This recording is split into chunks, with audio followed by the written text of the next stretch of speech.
Awesome. How about you, Rick?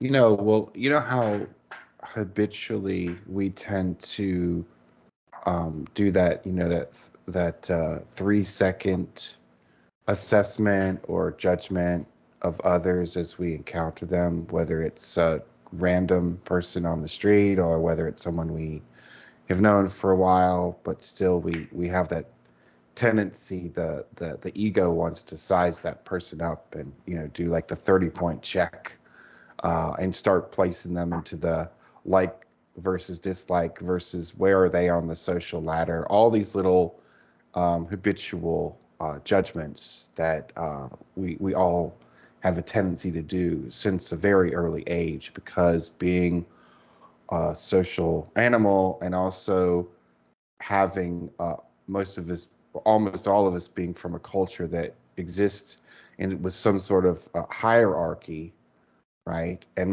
much of it is based on physical appearance as well. And so I notice a lot that I catch myself when I'm in the midst of this.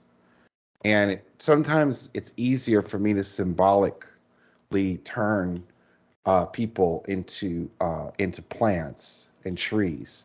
And I know that sounds a little weird or strange, but let me follow me on this one. So, when you're in the forest and you're looking at various trees, they are different sizes and colors and widths, and they have their own unique features.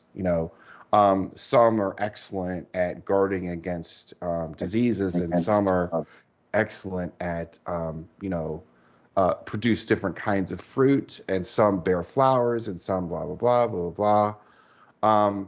And when I get into that judgment pattern, what I tend to do is I try and flash it over to remind myself that, um, rather than looking at someone from the most obvious um, physical contact, that my eyes experience, my sense organs experience, is to remember that there's all kinds of inner qualities that I can't see, right? That also give that person all kinds of like hidden values, right? And in going through this process, what it does is it cuts off that immediate ego judgment that everyone's prone to, right? Myself included. And at that point, it's back to, is one tree better than another? Right. And then, of course, it goes down to, so what does better even mean? And it returns back to, okay, no, one tree is not better than another. They're simply different, because qualities can be external, internal, hidden, obvious, whatever. But each tree has its own unique situation, sankaras, I guess, right? And it's a very, very helpful little reminder for those insta judgments, you know? Sure. Yeah, no, totally. I mean, I think that um, the human animal, given that we are social creatures, at the end of the day, and we navigate our world in large part through like a social interface, right? Mm-hmm. And there are a bunch of things that we create, as part of that interface. Uh, whether it's like class would be one example, race would be another example. We even have constructs related to age that are fairly universal, but not exactly. Like for example, like in India, they have sort of a 4 stages of life model, right? Where there's the student, and so until you're around 20 years old, you're considered, a student, right, of life, and then you become a householder, right, and then you start to become like the head of a broader family, and then you become, but you're kind of, as the head of the broader family, you are become, and this is very male, by the way, for a woman, it's kind of a difference. But you're starting to become more spiritually inclined, right? And then in your final stage of life, you're a sadhu, or sannyasi. I forget the either sadhu or sannyasi. I think it's sannyasi actually, where you're supposed to leave the world, basically, right? And just become like a wise spiritual elder of sorts. And so they have this model, which is quite different from, say, the model, where you're a young buck and then no longer as young and you have a midlife crisis and then you end up in nursing home. Well, you skipped over a few phases there, but yeah, I guess so. I don't know that the model is so strict in the West, but yeah, okay. No, but that's like kind of the typical, model, right? Like we fetishize youth, right? Like our culture, well, yeah, in this culture, definitely, and we, right, yeah. Yeah, like the best time in life is like your mid to late 20s, before you have a family and you're like a working professional, you have some money and go to some nice places. Ideally you live in a big city. That's also part of that whole, stereotype. And then the rest of life is just kind of either brushed under the rug to some extent, or, made out to be something that's not, as celebrated. But we really focus on that youth. And one reason for that, I've heard before, is because the Christian archetypal myth is so strong in America and in the West more generally, that because Jesus is the archetypal hero, and I think it was Carl Jung that said this actually, and he died at 33. We don't really have like a great concept for how it should look like after 33. Sorry, what was that, Pedro? No, yeah, like there is no plan for after 33. Yeah, it's like 33, and then we're just kind of in the dark, whereas like in Buddhism, or Taoism as well, foundational myths in Asia, like the Buddha lived to an old age, I think it was about 80 years old. Lao Tzu was thought to be an old man. And in general, like Asian culture places a much greater emphasis on achieving wisdom, in old age and sharing that. And so elders are kind of venerated there, like to the point I've heard before that Japanese elderly can get away with shoplifting. Have you guys heard about this? I mean, some of them even do it in order to, because rent's so expensive, they even do it to find a place to live, in the prison. Say, yeah, take me to jail so I have a place, so I'm not lonely. An elderly Japanese?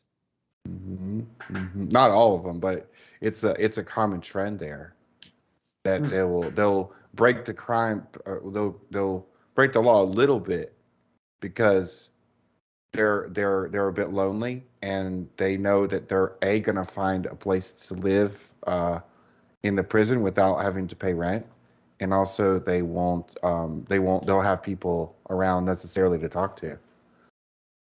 That's interesting. What Isn't it? Is that that Japanese people, Japanese police often refuse to arrest the elderly. So they feel they can do whatever they want. So they just go into stores and take stuff off the shelf and walk out. I guess there's a point where they can't ignore it anymore. It can't turn a blind eye. So yeah.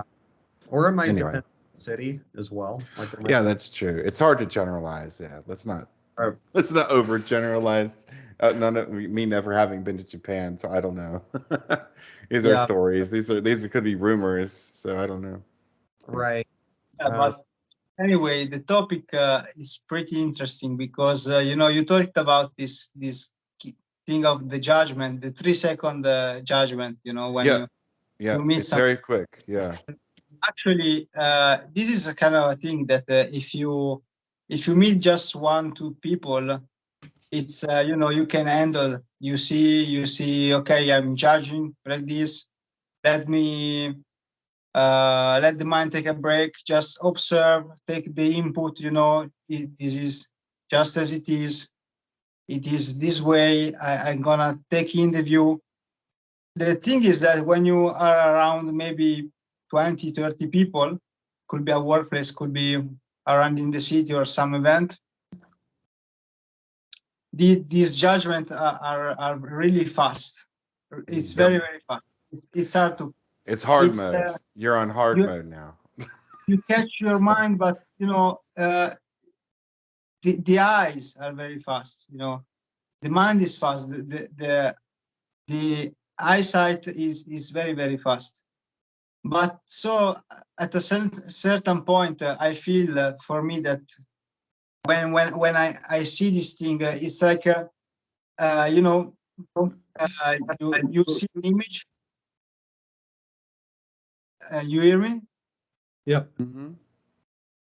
You see an image, and the habit is to put a label on the image.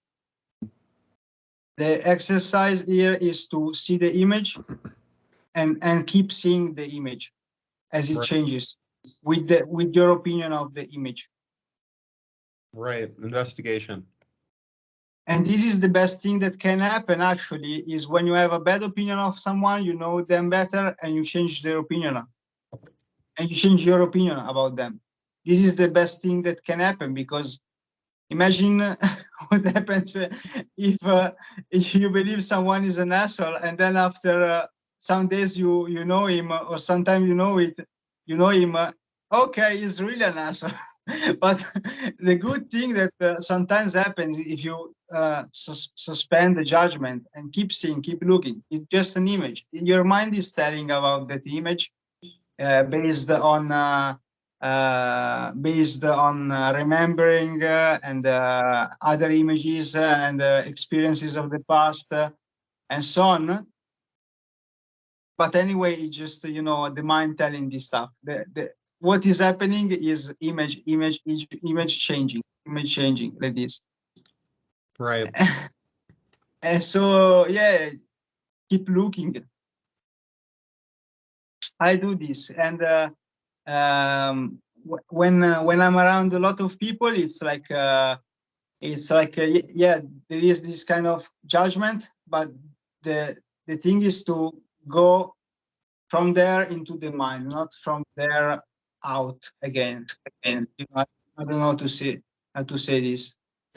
No, right. Like not adding. Like once you start making judgments, then you start adding likes and dislikes on it. Oh, based on this person must be like this, and I don't like people like it's so fast a chain. You know, you Right. start adding the craving to it of yes or no into these categories, right? Instead of recognizing like, hey, you know, this is a unique individual with their own qualities, and I don't even know what they all are. But how in the world can I put some judgment on them when I am only seeing 1% of this individual, just 1%? You know? Yep, totally. There's always a funny story I think of when it comes to that. It's something that happened to me once when I first went to college, and I lived in the dorms, right? And I had two roommates. And so I go in and I see the first roommate there, and he looked just like people I had met like in high school, like the way he was dressed, the way his face looked, everything that people that I met that were assholes. So And he came from the same factory. You're saying yeah, he was uh, produced in the yeah, same cloning yeah, and I thought, facility. ah, I'm gonna have an asshole roommate. Oh no, I have to live with this guy. This is gonna be terrible. Then I got to know him, and he was like so nice. You know, he was a really easy roommate, easy to get along with, very nice person. And that was a teaching for me, you know, not to judge, you know. And like if you look at the filters, like there's a lot of different filters that go into judgments, right? There's probably the biggest one is past experience. Um, you know, but there's also cultural filters, There's media filters, like if the media stereotypes a type of person a certain way. You know, there's like physical, you know, features that we have certain associations with. You know, it's quite interesting. Like there's this whole science, well, I wouldn't call it a science, pseudoscience, excuse me, of face reading. Have you guys heard of this? That people with particular types of faces are thought to have types of personalities. And it's like people endlessly trying to categorize each other. It's like, yeah, when were you born? What's your face look like? Look at your hand, look at your eyes. It's like instant way of putting them in the, it's hilarious, isn't it? And Shape of your head. Why not? Yeah, like a thief. Yeah, your teeth. Oh, you've got this. Oh, you're a terrible person. You've got this. right. Why not? Yeah, there's an actors, like Hollywood really capitalizes on that. You know, like there are some actors that have kind of become like archetypal in some way. Like Morgan Freeman is an example of that. You know, where Morgan Freeman just embodies like this wise, old, folksy man, right?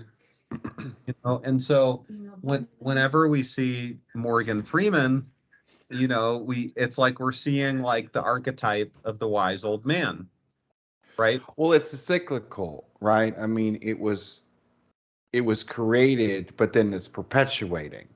So it's not like one started. It's not a chicken. It's a cyclical situation, I feel, in that with that particular individual and others too. You know, Tom Hanks and some other of these, they've become icons over time, but it's a perpetual thing as well. You know, It is, and they actually profit from that immensely. You know, so they play into it. Like Morgan Freeman knows how to play the Morgan Freeman character. You know, well, that's why we watch him, because we like him. So we watch him. We watch him be Morgan Freeman in every movie. Exactly, and it's like he's not acting; he's just being himself in different situations. Right. But we like that, so why not? Right, and you know, and sometimes like the image can really deviate from the actual personality. Like Bill Cosby is like a really famous, nefarious example of that. Who came across as like a really nice, you know, wholesome family man on the show, and then turned out to be a sexual predator, right?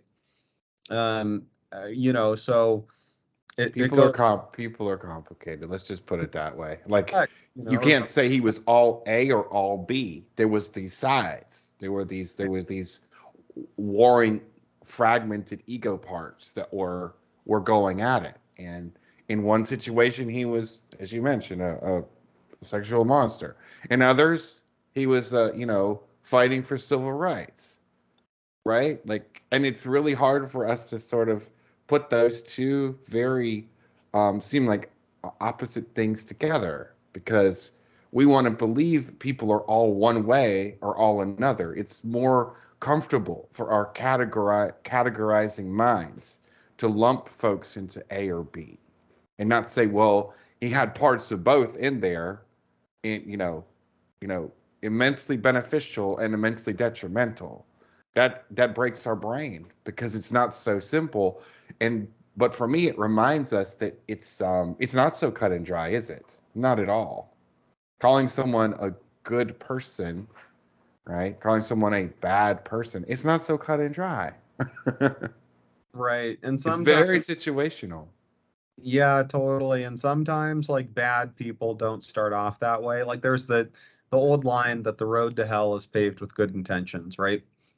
You know, and like it makes me think of Bernie Madoff a little bit, you know, and I don't know the degree to which he was like a sociopath for his entire life, but like the way his scam started was he had like a legitimate hedge fund going, right? And then he lost his clients' money on some bad trades, and he wanted to keep the fund going. So he paid those clients by getting money from other clients. And then it just became this Ponzi scheme. But it's not clear, Like, did he not want the fund to go broke because he cared about his initial clients? Or was it because he just liked the idea of being a fund manager and he didn't want to let go of that? Or was it both, right? Like Yeah, it's hard to know the motivation. My bigger point though is that there are lots of sides to people in different circumstances, and it's really hard to peg someone as all good or all bad. It's situational, it's perspective, it's historical. The actions at one point in your life could be quite different. If given the same set of circumstances, you might do something different in another part of another point in time in your life. To really nail someone as one or the other is too simplistic, I want to say. Yeah. Yeah, and to build off of that, and getting back to what also Pietro mentioned earlier about living in a city, I think one of the reasons we do this is because our brains evolved for these small family environment situations. That's right. More like a clan, A tribe. 30, 40, 50 people, Yep. not thousands of people or millions of people around us. Yeah, you're absolutely right. Yeah. Right. And like 150 was supposed to be the max. I believe that's called the Dunbar number or something like that. But that's the max amount of meaningful relationships a human being can maintain, right? Psychologically. And Tell Facebook that. yeah, I know, right? Well, you know how many people Zuckerberg invited to his wedding? I don't know. 150. Okay. So He must have read the same book you did. yeah, he read the same material. I think that was intentional. There's some article I read about that, but I don't know. But anyway, the point is like, so we have this other system that comes online for people from different clans and different tribes, and that's the system of the profile. That's the profiling system, right? Where we're trying to figure out, like, can this person take me in a fight? That's like the most basic level, right? Are they a physical threat to me or not? Then there's, can this person be someone I can engage with in a positive way? Can we be friends? Can we do business together? What, et cetera. That's maybe the next level up from that. Or what should I do about this person, right? Are they someone I should avoid? Are they someone I should try to be friends with? Et cetera, right? And so, because we live in these remarkably complex societies, with tons of people, any city you go has way more than 150 people today.